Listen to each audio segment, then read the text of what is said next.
And thanks for staying with us. On my far right is Professor Peter Kagwanja, the CEO Africa Policy Institute and the Deputy Party Leader of the People's Liberation Party. Good morning, Prof. Morning. Lovely having you on the broadcast. Thank you very much. And your neighbor is a formidable member of the founder members of the University Academic Staff Union, Dr. James Nyikal. Good morning. Good morning.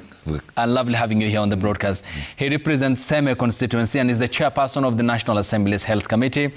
Karoli Omondi is a Suba South MP, also joins us this morning. Good morning. Good morning. Lovely having you. His teacher and mwalimu, Professor Kibwana, also is with us in studio, the pioneer governor at the county of Makueni and professor of law at Daystar University. Thanks for your time, Prof. Good morning. Much appreciated. Well, gentlemen, a lot to discuss, but first, let's begin with this brief comment, and I seek your accounts of what the president said. Shortly we'll be getting to that. And first coming to you, Professor Kibwana, to discuss this complex interplay of what defines our nationhood. There seems to be a very thin line between our ethnicity, our ethnic makeup, our cultures, and our citizenship, is it? And is there a struggle between the three, in your view? I think that is correct, and it is not something that's started recently, as it were, because particularly during the colonial era, the then government was very adept in terms of identifying ethnicities so that it could succeed in ensuring there was divide and rule. And that is why, you know, people from different groups were profiled, and it was not even easy those days to have, for example, political parties which were national. We were encouraged to have political parties that were district-based, that therefore were inherently divisive. Yeah. So there's actually that kind of history, because in the pre-colonial era, people you know, coexisted. Of course, there were some fights and so on once in a while, but there was a lot of coexistence. People would even travel in long distances to do trade and so on. So I think one must state that this business of what Anderson and even Ajulu called political ethnicity, you know, has its basis from the colonial period. And indeed, particularly the recent constitution does identify what also has been described as moral ethnicity or positive ethnicity, where there is celebration of a people's culture, diversity, and so on. And the constitution, therefore, was struggling to accommodate both positive ethnicity or moral ethnicity, as well as nationhood. Yeah.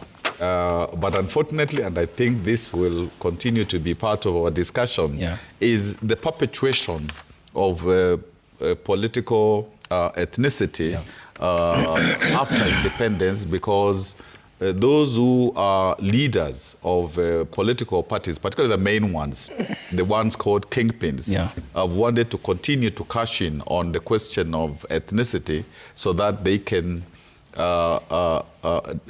make sure that their politics are founded on this particular principle. And yet, as I conclude, Kenyans work, you know, together in all manner of ethnicities.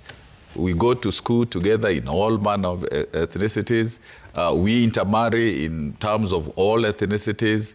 And therefore, in those spaces, there isn't, one could say, negative ethnicity. When you go to barrios, you find people from all ethnicities, you know, going to those barrios because they have intermarried, they have gone to school together, they work in the same spaces, and so on. And yet, come election time, and people somehow now find their ethnicities. And like 2007-8, we have even conflict on the basis of such negative ethnicity. Dr. Nyikal, Prof paints a picture of how, after colonization, the setting in of black colonization, in the context of the founding leadership of the country, and then thereafter, today's neo-colonialism state. How have these two layers of also challenges contributed to political ethnicity and the failure in identifying a Kenyan by his nationality? To me, and it's really good we're discussing this today. To me, three factors that are related and are actually have set us back as a country, and I think has done the same in most African countries. One is tribalism. Two is corruption. Three is populism, which is driven by selfishness and unprincipled ambition. You put those three things together, and we are actually in the disaster that we find ourselves in. The colonialists, as Professor said, used it and found it useful to enhance tribalism because they used the principle of divide and rule. It was therefore easy to set one tribe against each other. There are things in history, even in the struggle for independence, I'll give you, when they purposely set up one tribe against the other. Mm-hmm. The one that I know of, I've had the history, I've read a little because not much has been written by our own people, is the death of Councillor Ofafa, who was a Luo, and at that time there was a big to push the Luos against the Kikuyus because of they didn't want that unity. Mm-hmm. And so Ofafa was believed to have been killed by the colonialists, but they blamed it on the Kikuyus. The history says that leaders like Jaramogi had to come to Nairobi and say, no, this is tribalism being enhanced by the colonialists. Mm-hmm. They are setting up against each other. So it was in their favor. And if you even looked at the employment, they also used that. You found that there were people who said, these people are fit to be in this. For example, the Luos in the civil service, for example, the Kambas in the army, and that kind of thing. And they set it up and said people from Central Province who actually were the most affected in terms of being deprived of their livelihood, which is land. You know, in other places, the colonialists didn't take people's land and drive them away. But in Central Province, that's what they did. And then they depicted in all sorts of ways. So it was used. Now, fast forward. You are calling it neocolonialism. I don't know what to call it, but this is just our politics. I think we have found it easier to mobilize people on tribal lines. Sometimes we use natural things, but negatively. People find human beings are group hunters like other animals. Okay. So they quickly form a group and they say, now we want pursue our things as a group, as others, which is a good thing. Now, tribe is a very easy thing to use as a group. Okay. Because we have a sense of belonging from birth. So if you drive us along those lines, then obviously it is easier to mobilize us than to mobilize people on the important things that unite people, like security, like cost of living, like health, like education. Okay. So we mention those things in past, but we use tribalism to actually, and that is why most of our parties, even parties that actually have a big national coverage, you still find that at the core of it, there's this tribe. And even within parties, people still say we are in this party, but we are saying we from this group in this party, we don't feel. So we are using it, and therefore it is something we really need to find factors to divide us. Okay. Mm-hmm. Culture itself is good. Okay. It is how we are using it that to me is an issue. And Prof, how then do we carve out a unified Kenyan identity in the midst of appreciating our ethnic makeup as a nation? I think the debate on ethnicity is a statement on the failure of leadership in Kenya. total failure of leadership, just like we have seen the failure of leadership in Somalia, where there is no tribe. It's just a failure of leadership. Somalia, one people, one tribe, one language, one religion, one culture, one history. Why are they fighting? It's because of the failure of Siad Barre and others to basically hive, a state out of the Somali nation. Here in Kenya is a failure of our leadership to create a nation out of the inherited state from the British. So we can go back to colonialism, to blame the British. It's true, they did, but we are not zombies. 60 years on, we should have at least found some bearing. If we are the way we are and we're as old as Kenya, why can't Kenya mature like we are maturing ourselves as human beings? So I argue it's a failure of leadership. Why? Because identity is natural. It is not just about human beings. Even the beans you eat, even the fish you get from Lake Victoria and elsewhere, they don't come in one type. They come in different types. It's for you to exercise your mind and know how to deal with that. Kenyans come as human beings. Mm-hmm. Kenyans come as Africans. Kenyans come in the form of ethnic communities, the 42 or 44 of us, depending on who is counting. We come as women and men. We come as youth, right? And the youth themselves are genderized. And we come as clans. Do you know that in some part of this country, political outcomes are determined not by ethnicity, but by clan? Now, what are we doing today? In Kenya, we are weaponizing identities. Yeah, you are talking about ethnic groups. The British did this and that. Today, as we speak, here we are speaking, we are not weaponizing ethnicity. We are now weaponizing linguistic groups. Look at us here, where we are seated. Look at us straight. We have cousins and cousins. That's it. Why do I say so? Because it's Bantu. It's being weaponized now.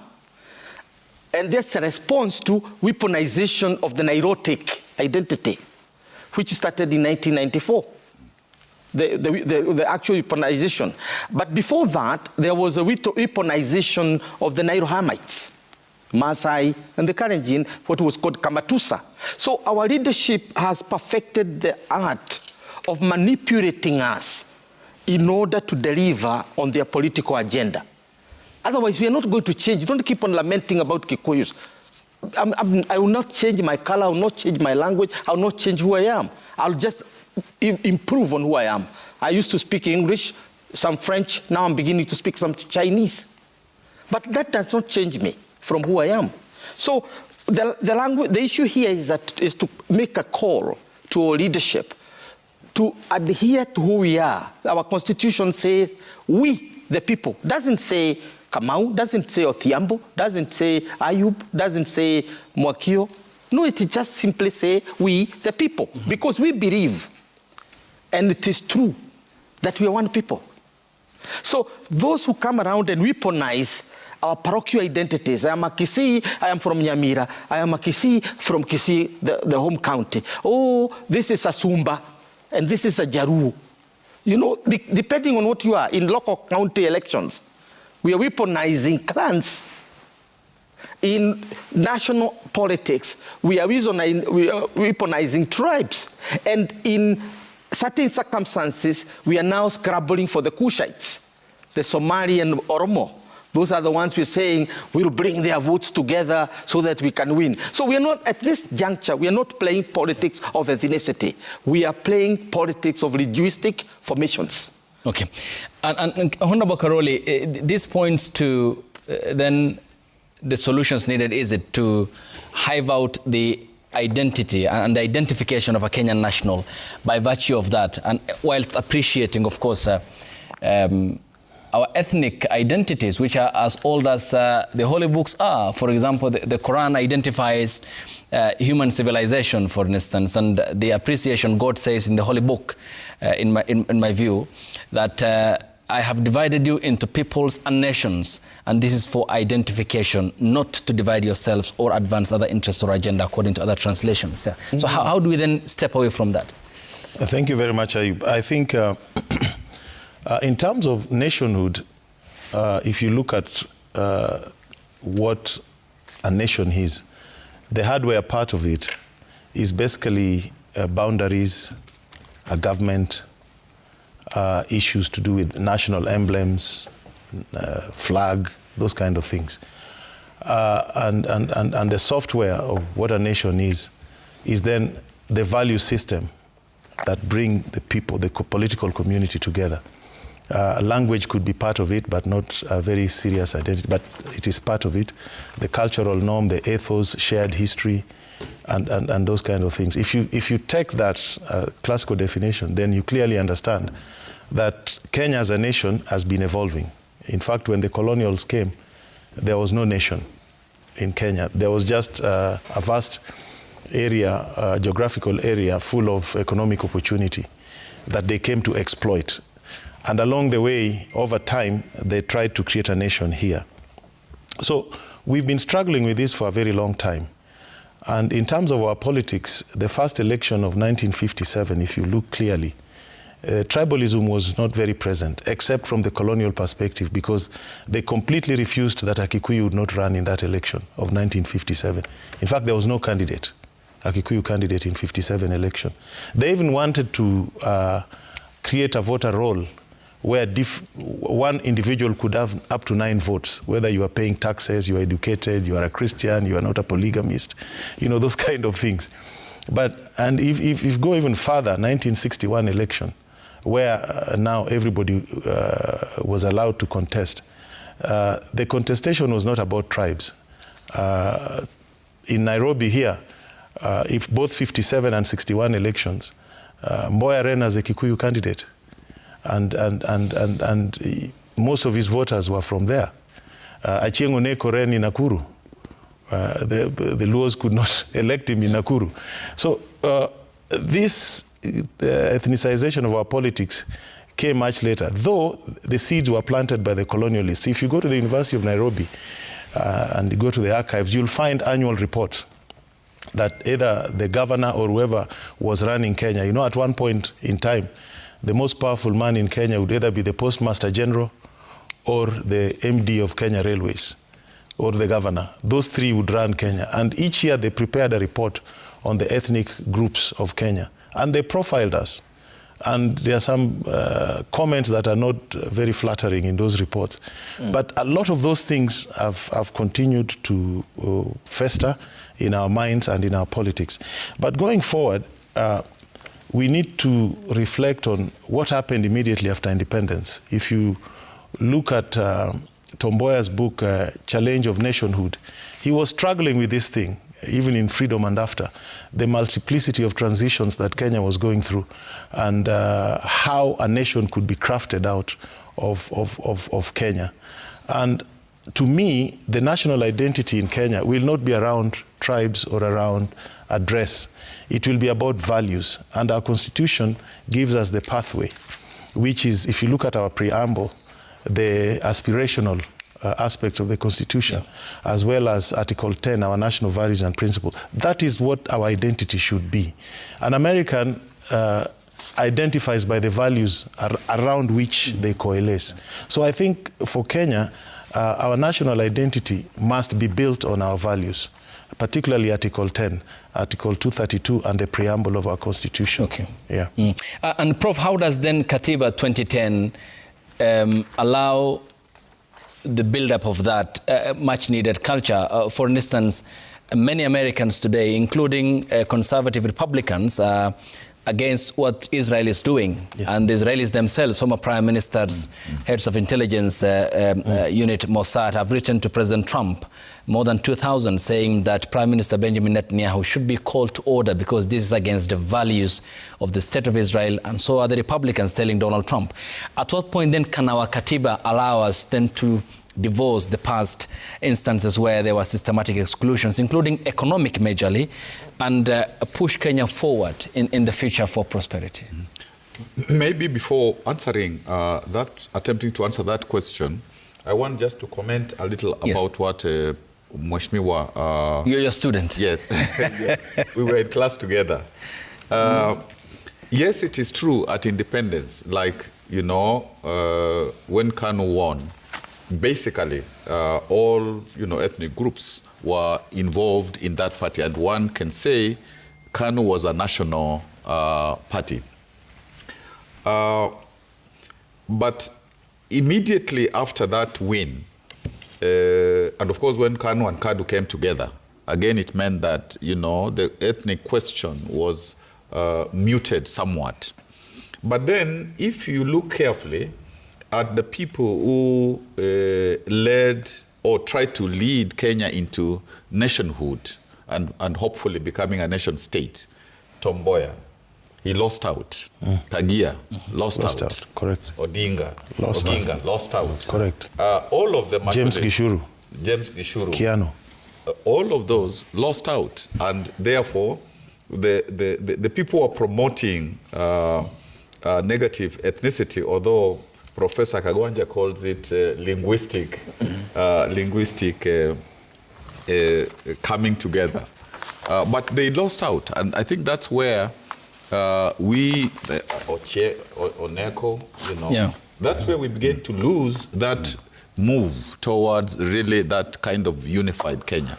And if one can come into even more recent times, when the current president talked about hustler and dynasty, I think in a short span of time during that campaign, he was almost able to get Kenyans to think that they are actually one group divided, not in terms of ethnicities, but divided in terms of class.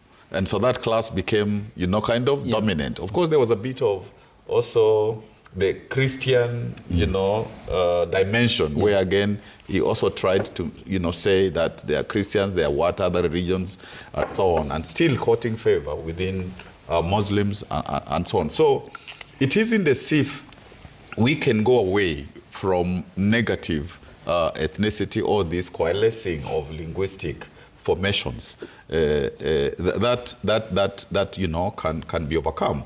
And even the young people themselves have shown us that, you know, we can be in their language tribeless, you know, and stuff like that, so that we are Kenyans, but yet our constitution still. I will not say struggles with this question of diversity and nationhood, but it wants to incorporate the positive ethnicity where you recognize, you know, like even in the preamble, diversity, ethnic diversity is recognized. There are, you know, many provisions where marginalized and disadvantaged groups are recognized. Article 7, 11, 44 on culture. But even with this provision of how you use culture in a positive way, there are many parts of the Constitution that we don't want to implement or we have not implemented. And yet, if we were to implement the Constitution, as Karoli said, and in terms of saying what is really, you know, the value language of our Constitution, so that, you know, Article 10, you know, actually most of the chapters have a preamble article on values.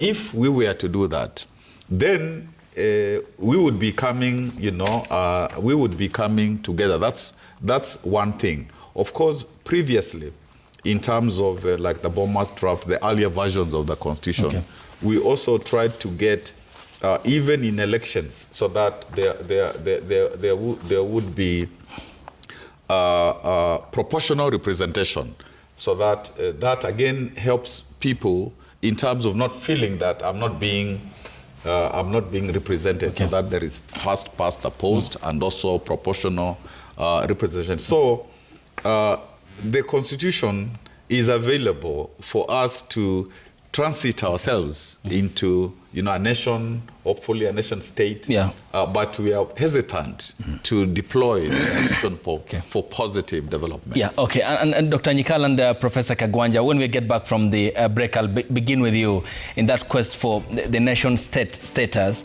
identification of the same. If we are to rub shoulders in a European capital or in America, then that identification becomes so important. So when we get back from the break, we proceed with the discussion with the gentleman here on the broadcast. Stay tuned.